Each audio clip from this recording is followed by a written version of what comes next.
Hello friends, இன்னைக்கு எனக்கு தோசை சுட்டு கொடுக்க போகிறாங்க. இந்த பார்த்தீங்களா தோசை மாவு.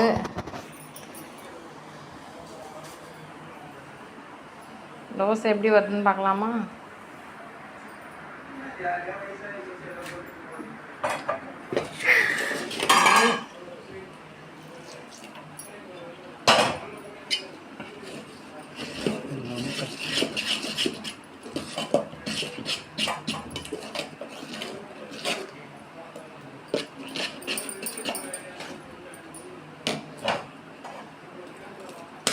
மாவு ரொம்ப கட்டியாக இருக்கும்.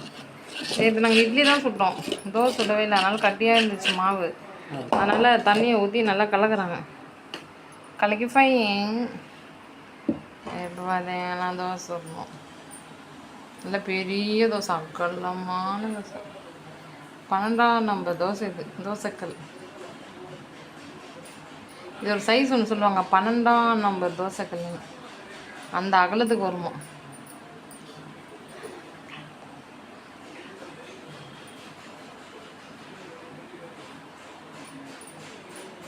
இது இந்தோலியம் தோசைக்கல். நல்லா அகலமாக பெரிய தோசை வரும். ஓகே,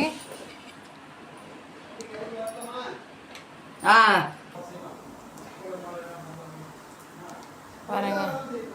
எண்ணெயை ஊற்றினோம், தோசை மேலே எண்ணெயை ஊற்றினோம். இப்போ வந்து அது வேகுது. இதுக்கு என்னென்ன குழம்புலாம் இருக்குது தொட்டுக்கிறதுக்கு? காமி, இது என்ன குழம்பு? வேற என்ன குழம்பு இருக்கு? இது என்ன குழம்பு? மட்டன் குழம்பு. சரி, ஓகே. மட்டன் குழம்பும் இருக்குது, மீன் குழம்பும் இருக்கு. ஆனால் எனக்கு மீன் குழம்பு தான் பிடிக்கும் தோசைக்கு. சரி,